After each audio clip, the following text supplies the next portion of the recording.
In light of the article that came out today exposing some of MALT, Marin Agricultural Land Trust's shady financial activities, I want to bring attention to some other things about MALT that I think you should also be aware of. The financial aspect of this will be a documentary in itself. For now, I want to share with you what was revealing to me. On each of my trips out to Point Reyes National Seashore, I pass what seems to be endless expanses of agricultural land, primarily grazing land. And on this land, you will often see signs about MALT, which say protected forever. Interestingly enough, on this same land, you will often see Trump signs. You know, the administration that is trying to take public land, including national parks, away from the people and give it to cattle grazing. The land looks degraded. The land looks sad. If this is what protected looks like, I'm not very impressed.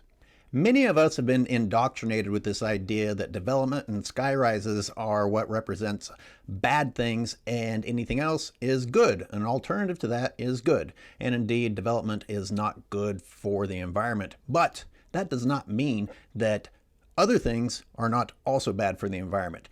Even without the presence of buildings and development, what you are looking at is the death of natural habitat.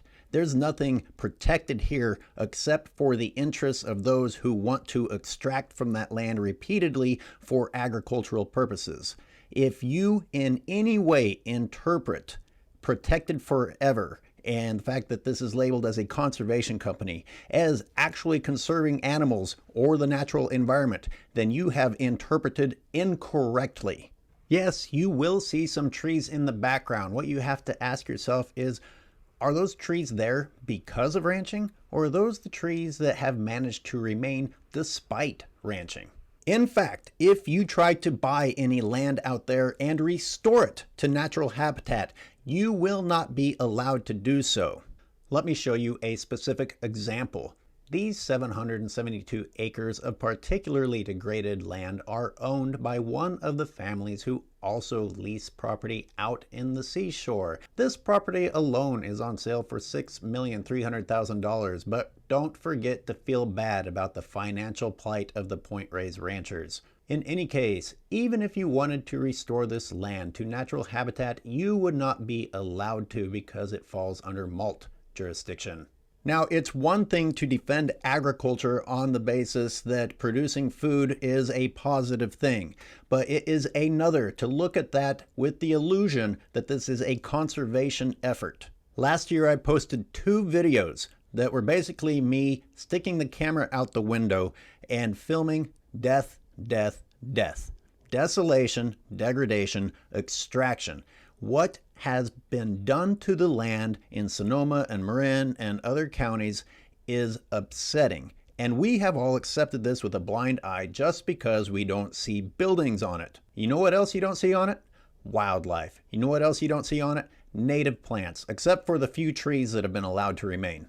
What you do see are cattle, manure, dirt, barbed wire, invasive plants, and miles and miles and miles of fire fuel that those annual introduced plants turn into every year.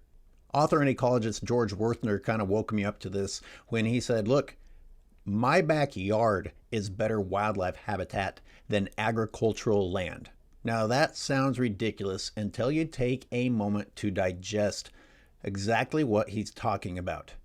You cannot set up or establish a home or a range or any type of dwelling as a wild animal on land that is harvested on a yearly basis, on land where any predator is seen as an enemy to the business, where your commodity animals are your business and anything that wants to eat them is a bad thing, where anything that wants to eat the food that you have provided for your commodity animals is the enemy. Anything that wants to eat the plants that you want your commodity animals to eat is the enemy. Think that sounds too ridiculous to be true? All right, try this on for size. We are about to kill elk within a national seashore for that exact reason. The only reason that the elk are going to be shot is because the ranchers don't like the elk eating grass in the national seashore. What do you think's going to happen outside of the national seashore? Here's a specific example, a visual for you to cling on to. When I was going out to point raids last time and I was going through the city of Petaluma, it's a cute town. The downtown is nice. There are a lot of trees. And then in the neighborhood areas of it, when you get to the outskirts of the town, there's a heck of a lot of trees. And I was like, wow, this is really pretty. And as soon as you get out of the town, no more trees. Fire fuel, invasive plants, cattle, manure. Ding, ding, ding. There are more trees in the town than there are outside of the town. Unless, of course, you look at the patches of land that aren't currently being used for ranching. Making matters worse are the misappropriation of funds and all the shady dealings in the background that have basically handed this land to the ranchers and making sure that it stays in the hands of the ranchers while they grab up even more of that land for ranchers. I know I am the bad guy. I'm putting myself in the bad guy position to be so terrible as to suggest that possibly there are some shady things going on within the ranching community. But the real message to walk away from here is that I'm not advocating for cities to be built on this land. Just be aware of the fact that that is not habitat and it's not healthy land. Inevitably, someone always tries to come at me with this ridiculous argument of, well, do you want to starve? You don't like eating food? I don't eat hay, and I don't eat weeds, and I don't eat grass. And did you see how much land I passed by?